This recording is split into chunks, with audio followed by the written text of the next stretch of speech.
Alright, in today's video we're going to be talking about Hunstmen, a survival MMO set in a post-apocalyptic setting that has been on PC for a couple years now, but is coming to console for the first time next month on August the 25th. This is a game that I really enjoy. It's got a lot to it other than just being a survival MMO, and that's what I want to go over in today's video. What can you expect from Hunstmen? So again, at its heart, it's a survival MMO, but there's so much more on top of it. It's got your sort of typical survival elements, your typical base building that you would expect. It's actually got a very in-depth building system, which I'll give you a brief overview of the kind of things you can do in this game. So the things I've built, other people have built. It's a really cool system if you just love building.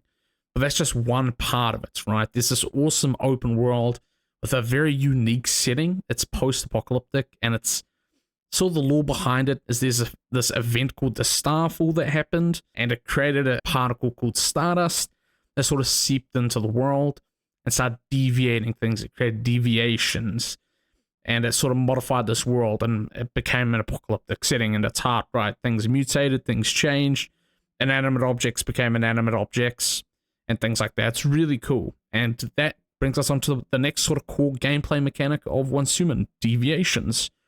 Think of these as like pals from Power World or Pokemon from Pokemon. Pokemon from Pokemon, I could just say Pokemon, but you get the point. There's these small things that you can collect that really make the game a little bit more weird because it's in a new weird setting, and I like that. It's very unique. These deviations can help you in combat, or these deviations can help you at your base. They can collect materials for you. And there's also rare versions of these deviations, so you can sort of have a collection system going. And it really adds a whole other gameplay element on top of just your general survival rules. And there's even more on top of that. You have a whole sort of unique build system where you can customize builds with different effects. So it's not just like guns and melee weapons. These guns have unique keywords to them that really emphasize builds. You have weapons that create, lightning bolts, that create explosions, that bounce bullets between enemies. And at an in-game level, if that's something you're looking forward to, you have this sort of whole build min-max system where you can really get into a build and create a sort of high damage build. Now, I'm not going to lie and say that it's new player friendly, because the game has been out for 2 years. A lot of min-max builds have already been put out there. But every few months they add new weapons, so there's always fresh builds to min-max and create. And that doesn't stop you as a new player from ignoring guides that are already out there and sort of coming up with and theory crafting your own builds. And that's something I very much want to preface with this game. Your first time experience with this game is very unique. You will really get that sort of survival, post-apocalyptic sort of new weird cosmic horror setting that Lovecraftian inspired. This game was actually inspired in a lot of ways by Lovecraft work, and it has that touch to it, that very unique sort of cosmic horror. There's something that's happened in this world that doesn't make sense, and it can't be explained. And I'm not really a lore guy, never really have been. I love PvP, I love, min-maxing builds, creating builds. That's my enjoyment from games. But even though I am that kind of player, you need a solid world to make you enjoy the game, regardless of if you care about a story or not. It's there and it's subconscious to your enjoyment of the product, right? And that sounds very crazy, but it's kind of true.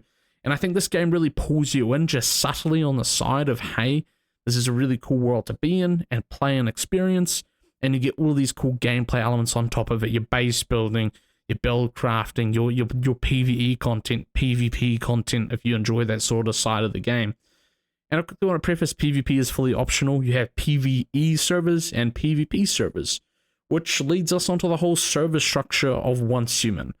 Hunstmen runs on a seasonal server basis to an extent. I want to come back and wrap to that point.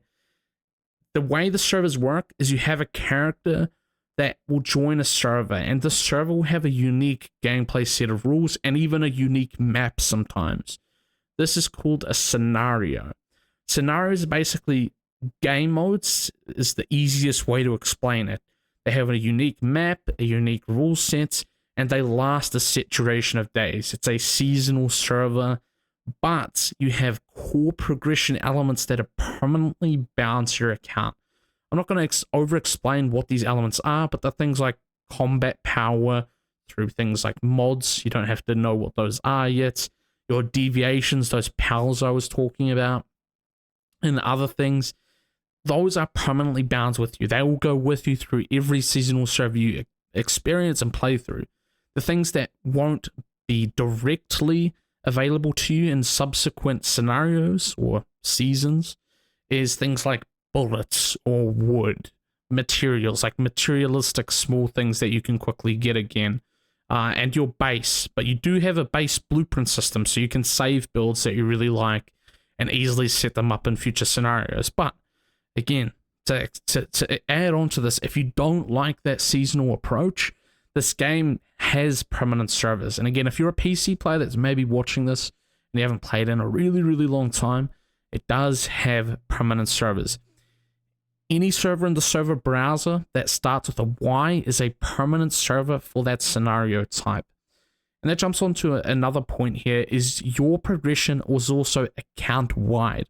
So you can spin up a character on one scenario gameplay or one permanent server scenario.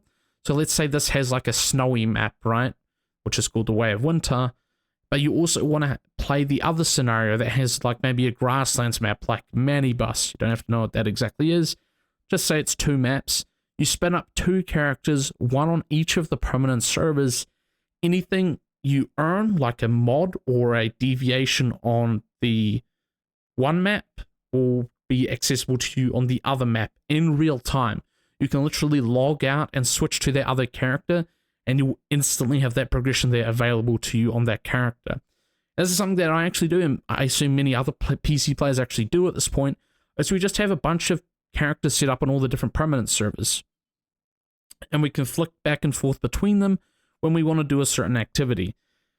Jumping back to the seasonal server model, though, is you don't technically ever lose anything. And what I mean by that is when a seasonal server, not the permanent ones, comes to a close and you have to choose a new home, a new seasonal server, you can actually bring things with you from past seasons that are like materials, like bullets or hides or wood if you really wanted to. I don't know why you'd do that.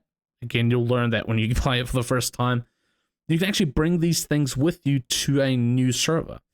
It does come at a cost, though. They're called material points, and they reset at the start of every month. You get 10,000 at the start of every month per character. It's per character that you can bring onto a new server. And you're probably wondering, how does that all work? You have something called a depot and something called Eternal Land. And those are 2 very complex terms that you probably have no idea what they mean. In short, this game has a creative hub. Think like Fortnite creative, Minecraft creative. There's this hub that sort of stores all of your past seasons and your future seasons into one. And this is the culmination of all of your characters' work set here in this world called Eternal Land. It's just for you, although you can invite other people to it. You can build here, you can play here, you can do whatever you want, and you can most importantly store and retrieve things from past seasons. It's your base, effectively. Your base outside of your base, if that makes sense. It's a really cool way to tie everything together that makes it so you always have that progression with you. No matter what, even when you're on a permanent server, you could pull something from one of your seasonal characters, and this is an example that I do, is sometimes I like to spin up a new character on a seasonal server to, start from the beginning, get a fresh experience, right? I'll take something from that seasonal character, I'll pull it over to the permanent character through Eternal Land. So on top of that, we can jump onto probably the next sort of big, thing about the game here. PvP. Now, PvP is fully optional, and there's 2 PvP game modes in Hunstmen. Actually, no, there's technically 3. The third one isn't as played as much, but I will briefly cover at the end. To start off with, you have Raid Zone. Raid Zone is sort of I would say the sort of quickest way to get into PvP, and I'll soon tell you why, but the other PvP game modes are very hardcore. They're not new player friendly, but they're also, in my opinion, the best. But Raid Zone very much takes on a similar sort of route as Rust does. If you've ever played Rust or a game like Rust, it has base rating. It does have safe periods. I believe the raiding times are during like the peak hours of your region you're playing in. I think it's like a 6-hour and 8-hour raid window. I can't quite remember, but I'll put it up on screen probably. And again, it works very similar to Rust. Same sort of premise. And then the other game mode we're going to talk about is Prism vs. Clash. Prism vs. Clash is a faction versus faction scenario in the world of Once Human.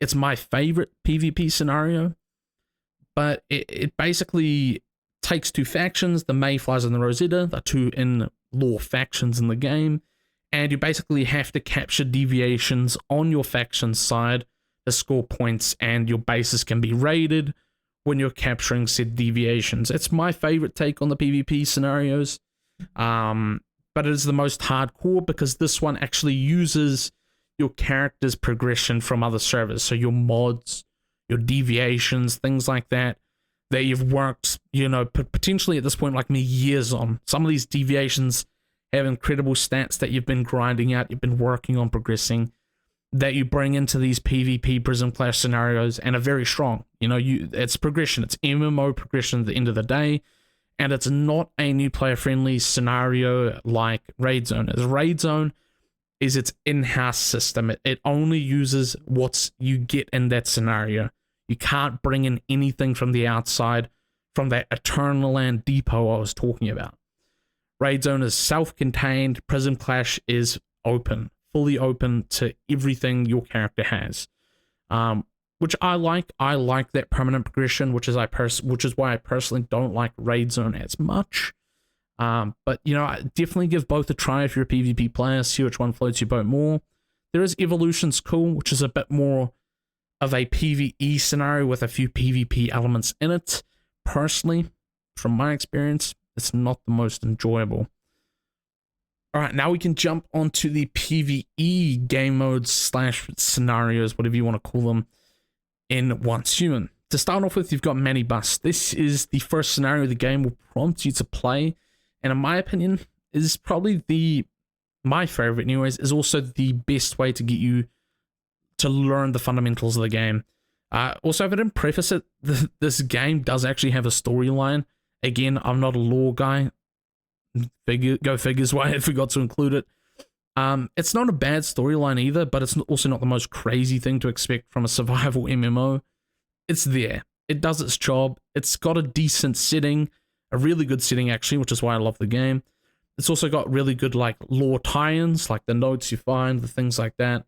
And some of the characters are cool as well. But the actual quality of the storyline is not like The Last of Us. It's not like God of War or anything like that. It's nothing insane, right? But it is there, and it's nice to have that sort of little tie into the world and how everything works. You'll learn about that sort of stuff, which is quite cool. There's also a collection system in the game where you can sort of get pieces of the world and read up on what they are. Like there's a deviation catalog, so you can read out about what they all do and all the deviants and things. That's cool. I like that. The small little things that really tie the world together and help you learn about it. Again, not a lore guy. Jumping back onto it, Manibus is again the sort of, I guess, noob or newbie player-friendly server. It really teaches you the new aspects of the game without it being too hardcore. And then it's sort of set in the bottom right of the map. There's 3 sections of the map. Then you have the Way of Winter scenario, which is the sort of snowy map, which has a core mechanic introduced to it about temperature. You have to manage your coldness, your warmth, and it's a very interesting take on the world of Once Human, adding in that mechanic, that sort of temperature mechanic. And again, this isn't my favorite scenario, but you might like it. The map is really cool. I like the map. But that's where the third scenario comes in, Endless Dreams, which sort of adds in a cosmic horror elements straight to the forefront. Of course, the whole game is centered around cosmic horror, but this scenario really throws it in your face through dream zones. Basically, pockets of dimensions or dream dimensions scattered around the map from Manibus and Way of Winter combined into one. It's a really cool idea. It's a very fun scenario. especially if you want to have a character on here, like a permanent endless stream character that just has access to all of the content in the entire game on one server. This is the one you would want to pick. I also want to preface that Endless Stream is the most hardcore PvE server. It's probably the most not new player friendly. It's got the highest HP scaling bosses and mobs, and highest damage dealing ones, and with the most amount of mechanics too. In these dream zones, you have things like lightning bolts that strike you every 10 seconds or so. It's very interesting. It's a very good take, again, on the world. It's very different, and it keeps you moving a lot, and it keeps you thinking a lot more as well. It's probably the most hardcore experience in the game. And again, it combines both maps. Last but not least, when you actually play this game live on August the 25th, they're dropping their latest PvE scenario. And I don't know if this one's going to be new player friendly. I assume it probably would be, since they're releasing it alongside console. It might have hard servers as well. But this one's called Isles of the Abyss. Isles of the Abyss sort of ties in to a bit of a different mechanic, I would say, from what we know. Now, there was a closed beta test for this scenario, but I didn't get to play it. That it basically has a whole sort of island mechanic to it where you create a boat. This was according to someone that broke their NDA on Reddit. Now, I don't want to go too crazy into that and, call them out, but they basically said you build a boat, you can even put cannons on your boat, and then you can go between islands. Sounds interesting. I haven't played it for myself, obviously. I wasn't in the closed beta for it. But that'll be releasing alongside console release on August the 25th for everyone to play. So in that sense, that will be the freshest scenario for everyone. If you wanted to jump into the game and be fresh alongside everyone else, with PC players included, that would be the scenario you pick. Like, if you want to experience something off the rip, completely new, that no one really has any knowledge on, other than maybe some beta testers, then that would be the one you pick. Again, this pretty much covers most of the things I want to talk about the game in a general sense. I really want to just go over sort of the basics and provide some B-roll, some gameplay of Once Human, and what you can sort of expect, this strange cosmic horror world, and all the different game modes you can get in that, right? At an in-game level, I do want to quickly preface, at an in-game level, I really like the in-game. It's got hundreds of hours of content there. I would say there's 300 and maybe 400 hours worth of content with the scenario they're launching next month. In just straight fresh experiences, like new content, 400 hours easy, right? After that, I would say the replayability content is up to you. Do you enjoy it? I do. I enjoy the progression, the working on getting better stats and more combat power, min-maxing builds, playing PvP. That's the thing that I really enjoy. Or you can be the type that plays a little bit more casually. You get really into the base building, the communities. And on top of that, I forgot a really important aspect that just, not just, but released, a little bit late last year, early last year. Custom servers. This game actually has custom servers in it as well. Navigating to the front menu of the game. Why did I say front menu? That words are absolutely jumbled up there, but in the menu of the game, you have a custom server tab now, and people are creating unique experiences for the game, entirely customized, and the devs that keep adding more and more to custom servers as well, that allow you to do more and more crazy things.